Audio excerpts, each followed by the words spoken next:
Hey up, it's Chris. It's going to be a vlog talking about philosophy of power. So yeah, just one of those funny philosophy videos where I talk as long as I can, and I'm also on an evening walk, so it's quite a good opportunity just to reel off a bunch of thoughts about philosophy, and in this case, power, I guess, what that means to different people, how different people interpret that, and my own thoughts, of course. I'm not just going to completely regurgitate a bunch of thoughts. Anyway, bada bing, bada bosh. Power, what is it? Well, obviously, if we're talking about it in terms of philosophy, it is how people exert themselves on the world, especially if we're talking about how power as it relates to people. Politics will go on to later, but obviously that does come into it. But power is often tied in philosophy with the will. The will is like articulated, I guess you could say, it's the articulation of somebody's life energy, I suppose, if you want to look at it with the German, someone like Schopenhauer might have understood it. It's like creative expression of that individual, right? Nietzsche would have thought of will as somebody's creative potential, I suppose, in a lot of ways, and how that's directed in the world. And Nietzsche also had this idea, which is similar to a sort of self-actualization, except not nearly as woolly and, you know, sort of white, as in like goodness and light, as maybe the traditional idea of that. Because he also has the idea of the pale criminal.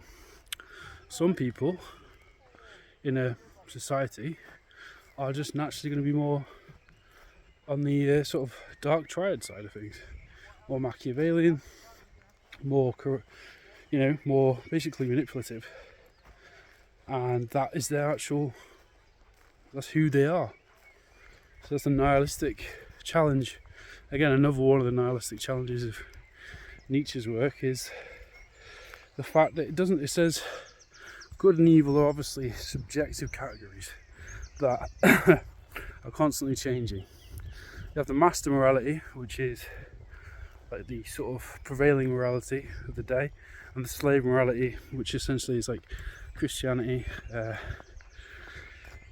sort of like a rejection of conflict, so that sort of thing. I've muddled that a bit because I'm trying to jump around a lot, but I understood power as, I think as an individual, it takes time to acquire power. That can come in many different forms, of course.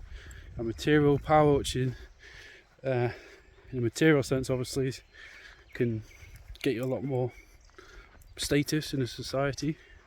But it doesn't really have, it is not, for example, having a lot of money or material things isn't, for example, a indicator of virtue. In fact, in a lot of ways, it can often mean the exact opposite. It's not that uncommon for very virtuous, even creative, like dynamic entrepreneurs, scientists, artists, to be incredibly creative, inventive people, but would be materially not so well off. Tesla's a good example of that.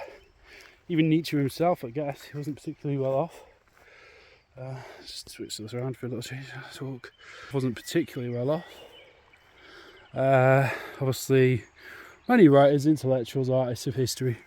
To be honest, sort of level of knowledge and in a lot of ways wisdom, you don't really get rewarded for it. You're more a man or a woman outside of time. Usually, these people are people outside of time. They've got an intuition that will not be understood in their own time. The people will not be able to, fit into their cultural framework, or even a knowledge framework of how the world works. So in the very worst case scenario, philosophers can seem like cranks. I mean, a philosopher in a way is the opposite of a prophet, because a prophet says, I know what's going to happen, this is how it will happen, and then sprinkles on some visionary bullshit, right? A philosopher is concerned with truth primarily, right? If nothing else, philosophers are concerned with modelling a version of the world that, if it doesn't at least conform to reality, at least has some resemblance to it, right? Depending on what area of philosophy they deal in. But yeah, when it comes to power, obviously a philosopher is mostly concerned with truth, as I said, I think. Ideally anyway. I'm not going to set up my own set of values here, but that does mean often, like I said, that you're outside of time, in eternity, in the world of eternal values, which is in Nietzsche's philosophy, it's the overman. And one of the most interesting ideas in Nietzsche's philosophy is that if you're a creative, striving individual, you are probably not the overman. You're probably not that individual who's rising above the herd. You're probably just a step towards this great individual. So like, he was really talking to men of genius like Mozart, maybe Einstein. Anyway, obviously Nietzsche, so quite sexist, but talk about women of genius, but hey, this was a man writing in the 19th century after all. So I'm considering the ideas, not necessarily the all of it, you know. Because Nietzsche is terrible with that. He's terribly regressive sexist in many respects. But he's a necessary philosopher to study. Anyway, so just had that word break there. Delete some space. But yeah, so obviously that's power and how we as individuals might relate to some ideas from the past, relate to existentialism and, you know, find your own power in the world. And like I said, it's just my thoughts. It's not like the truth. It's just some perspectives. What about politics? So, yes, this is a minefield, obviously. Politics it is an arena of power, if not one of the main ones. And like, interestingly enough, in the era we live in now, a lot of the other power arenas, if you will, all root back to it. The media, technology now, actually, increasingly, you know, and corporate big business, all sort of relate back to politics. Politics, essentially, at its worst, it's mass industrial slaughter. That is when you're talking like ideological, I am actually going to kill you because of ideological differences. It is World War One. That's how extreme political power sort of plays can be in. If we're talking about politics as a broad, and power in politics and how it relates. But also, most of the time, it's generally just, aims and ideals that never really get met. It's mostly, sort of like local politics. Not, if it's not like ideologically possessed, then it's usually just essentially just trying to make things work slowly, incrementally, all that sort of thing. So yeah, all that said,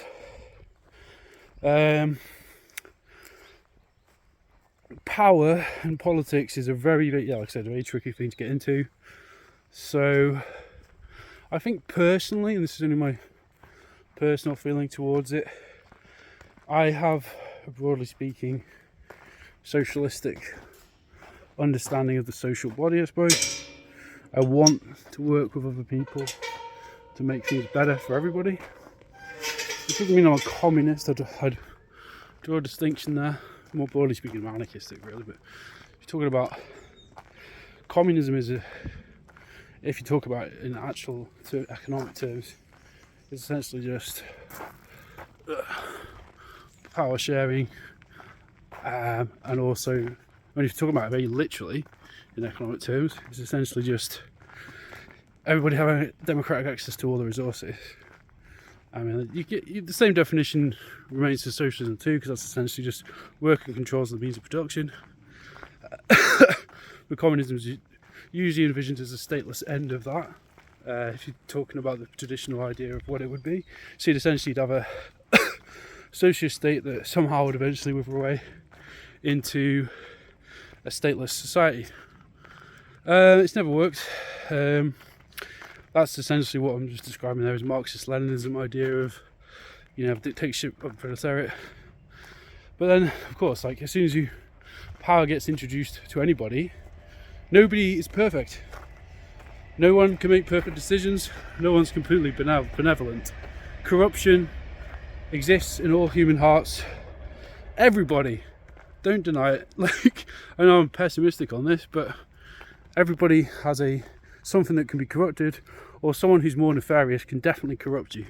Say, for example, you're a counsellor, you get, I don't know, you start going to a higher position, but then there's someone from a different party who is not very, who doesn't like something you're trying to push through. Now, they could obviously act as a good, rational actor in that case and argue their point to you in a rational manner, using logic, facts. But I'm cynical about human beings. Some human beings will do the honourable thing, obviously. Some politicians are obviously corrupt. They're going to dig up every little thing on you, especially now in an era where there's a big data society and, information can be bartered online. Why would we expect politicians to, a lot of the time, like I said, they might be blackmailed, threatened, they could just be assholes as well. Maybe in some respects, I'm just thinking aloud here, we do have to move beyond the idea of the organised state. I think probably in the next few hundred years, in terms of like actually developing alternatives to how to run things, or how to just organise society basically. Because obviously we're going to have a new like sort of technocratic caste that will be invariably gain a lot of power. I mean, we're talking about mid-level managers here, really, people who there's a corporate sort of aspect of this modern society that's existed for a long time. They don't really do anything; they just manage things essentially. Now all these corporate entities, however, will have gathered a lot of information, data profiling on everybody. I mean, you look at Google, for example. That is actually, interestingly enough, an engineering, or purports to be an engineering-driven company. Do no evil and all that. But at the same time, I mean, they clearly have done some not completely pure moral things in their time. And they also have a lot of power now. They have a lot of information about people. They have data about people. It's not really information, it's more like data, to be honest. Now, so they have a responsibility for that. And I'm sure there's many good people working in these organisations. But we are going to get a new technocratic class, obviously. It's just obvious. Who's got the levers on AI? I mean, people who created it are going to make trillions and trillions of pounds, probably. Billions, probably more like, but a lot of money anyway. And as to the people who actually coded this shit, how much are we going to get of that? And all the artists whose work's been trained on it. Well, disposable essentially. In economic terms, if you view how it is flowing in capitalism, as it were, then it's disposable. Just like provided the labour for free, essentially, a lot of the time, or for pay, obviously. But the time, energy, all that time, energy you might put into coding something, drawing something, making art, was all just used to power the sort of libidinal energy of big tech and artificial intelligence in some respects. Now, this is like any technology. Let's go on to this. Why not? Fuck it. I mean, this can be used for amazing things. Obviously, you can use AI is only as good as the people who are using it. But the people who are using it are human beings. So you're gonna have like fucking drones that are going to be drilling into people's fucking heads and bombs and everything else. Of course you're going to have that shit. You're going to have, like, give it 5 years, we'll have AI torture devices, I've no doubt. But then obviously it can be used for medical technology as well. Like gene splicing for replacing people's limbs, I guess. I don't know, it's just a random thought, but it will obviously be used for good things as well, like training. You can like crunch data a lot faster, I guess, with it. Maybe it can even have novel ideas about how to treat cancer, I don't know. I'm not that, I don't know about that much of that. So that could be amazing, right? So I think it will, in a very real sense, the age we're moving into is going to be very much that Hegelian discord, you know, thesis and antithesis, constantly battling it out in culture and time and history, which will speed up. I don't think it'll be that dissimilar from Nick Clown's idea of accelerationism. Though of course he sort of sees it as a good thing. We're accelerating into, well, we should just accelerate this thing, see where it goes. Like I was saying before, I do prefer Mark Fisher's conception of dealing with this. Maybe we do have to slow it down sometimes. We do have to, you know, slow down a bit because we have some nice trees. Well, the potential of this technology to forever disrupt the way we, I mean, it has to be disrupted anyway. Disrupt to the level where it will just destroy people's lives and potentially millions of people will die. So that is quite important. You know, you can view this in a very abstract way, you know, almost a heartless way, I suppose, and just think, well, so what? But then you're not even a human being really at that point. You really are a robot if you think like that. If you think as individual human beings, which after all is probably the most important factor in being itself, is the individual, how they relate to the world, because that's by definition is what makes you an individual. Then the individual has to be, I mean, this is a very liberal point, I suppose, but obviously the the rights of the individual is a core to any society. That's why we have, again, starting this vlog off with power. I mean, human rights, all the legislation developed around that is basically a checking and balance anyway for power and abuses of power. Because if you look at the history of any civilization, it usually is on its downfall when power gets concentrated in one place or one select group of individuals who become a sort of, I don't know, collective small group mind for the entire rest of society, and then impose their values on everybody else. Now the Nietzschean thing, of course, is to rise above that and to smash out of it, create something new out of it. Basically, destruction is a form of creation, right? That's the whole Nietzschean thing, and it is probably one of the better ways to do it. It can obviously become very Dionysian, where it is too destructive, of course.